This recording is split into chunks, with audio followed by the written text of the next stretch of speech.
औज़ुबिल्लाहिमिनश्शैतानिर्रजीम बिस्मिल्लाहिर्रहमानिर्रहीम। अस्सलाम वालेकुम सामीन, वेलकम ए न्यू वीडियो।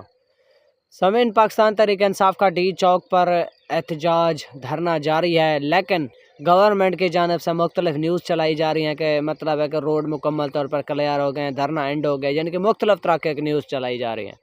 सामीन, ये धरना जारी है, लेकिन इसमें मुख्तलिफ तरह के वाक़यात हो रहे हैं जिसकी ना किसी को समझ आते और ना ही कोई अंडरस्टैंड कर सकता है। तो चलिए सामीन, अपनी वीडियो की जाने बढ़ते हैं। सामीन, वज़ीर आला खैबर पख्तूनख्वा अली अमीन गंडापुर साहब को अगवा किया गया था, तो उनके अगवा के एक पिटीशन पेशावर हाई कोर्ट में कल पाकिस्तान तहरीक इंसाफ के वकला ने करनी थी, लेकिन वकला जो है ना वो मायूस लौटे, क्योंकि उसमें रीज़न ये थी कि जो पेशावर हाई कोर्ट के चीफ जस्टिस हैं इश्तियाक इब्राहिम साहब, तो उनकी तरफ से यानी कैसे समझे कि या फिर रजिस्ट्रार की तरफ से ये कहा गया कि बाकी जज जो है ना मौजूद नहीं है, तो इसलिए यह बेंच अब कल समाअत के लिए मुकर्रर होगा। ऐसे समझे कि कल इसकी समाअत होगी। तो सामीन, इसके बाद अली अमीन गंडापुर साहब की गिरफ्तारी पर पख्तूनख्वा असम्बली में एक इजलास भी बुलाया गया, जिसमें मुख्तलिफ जो है ना MPs ने तकरीरें की और अली अमीन गंडापुर साहब के हवालगी का मुतालबा किया गया। सामीन, अचानक अली अमीन गंडापुर साहब वहाँ पेश होकर उन्होंने अपनी तकरीर की। इसमें उन्होंने कहा कि मैं खैबर पख्तूनख्वा ऐसे समझे कि हाउस में ही मौजूद था, KP हाउस में, और मुझे किसी ने गिरफ्तार नहीं किया। मेरे साथ 2 बंदे और थे, तो मैं 4 घंटे या 8 घंटे वहाँ पर महफूज रहा। लेकिन अब वर्कर लेवल पर और सहाफ़ी लेवल पर यही कहा जा रहा है कि क्या अली अमीन गंडापुर साहब ने इमरान खान साहब की पीठ पे छुरा घोंपा? क्या अली अमीन गंडापुर साहब रॉन्ग नंबर है? क्या अली अमीन गंडापुर साहब इमरान खान साहब को छोड़कर एस्टेब्लिशमेंट के साथ मिल गए? क्योंकि अली अमीन गंडापुर साहब को साफ साफ तौर पर क्लियर बताना चाहिए था कि उनको किसने अगवा किया, क्यों किया और उनके क्या मुतालबात थे।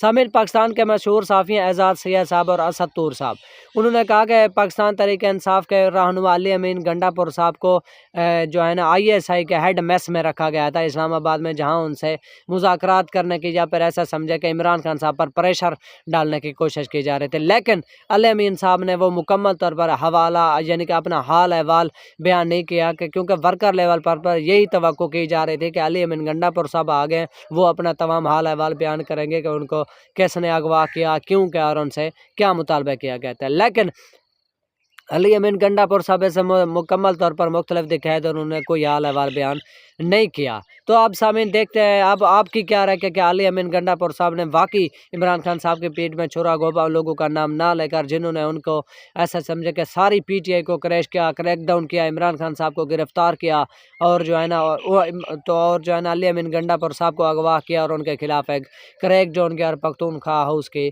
ऐसा समझे कि बेइज्जती की। तो सामीन, दूसरी खबर यह है कि अब डॉक्टर अमजद साहब पाकिस्तान तहरीक इंसाफ के MP है, पख्तूनख्वा असम्बली में रुकन असम्बली है, तो उन्होंने कल एक अहम इंकशाफ किया कि खैबर पख्तूनख्वा को आर्टिकल 149 के तहत चीफ सेक्रेटरी के हवाले करने का मनसूबा बनाया गया है। सामीन, इससे पहले कि ये कहा गया था कि अगर ज़रूरत पड़ी, ये फैसल करीम कुंडी साहब ने कहा कि अगर विफाक को ज़रूरत पड़ी तो खैबर पख्तूनख्वा हाउस में या तो फिर लॉ एंड आर्डर का सिचुएशन क्रिएट कर दिया जाएगा, ऐसा समझे कि लॉ एंड आर्डर का इतलाक़ कर दिया जाएगा, दूसरा या तो फिर गवर्नर राज लगा दिया गया था। लेकिन सामीन, इन खबरों में क्या सदाकत है ये तो वक्त ही बताएगा, लेकिन अब इम्कानात जो हैं उनको यही लग रहे हैं कि उनके डॉक्टर अमजद साहब के मुताबिक हम तो खबरें मिली हैं कि आर्टिकल 149 के तहत खैबर पख्तूनख्वा को चीफ सेक्रेटरी के हवाले किया जा सकता है, या फिर ऐसा समझें कि फैसल करीम कुंडी साहब को देखे तो उनके हवाले से गवर्नर राज लग सकता है, लेकिन ये वक्त बताएगा कि हकीकत क्या है। तो सामीन, इन 2 खबरों के बारे में आपकी क्या राय? क्या वाकई अली अमीन गंडापुर साहब ने इमरान खान साहब के साथ धोखा किया, या फिर खैबर पख्तूनख्वा में गवर्नर या फिर चीफ सेक्रेटरी ऐसा समझे कि राज लग सकता है? तो आप अपनी राय कमेंट सेक्शन में ज़रूर बताएं। चैनल को लाइक और सब्सक्राइब ज़रूर करें। Thanks for watching. अल्लाह हाफ़िज़।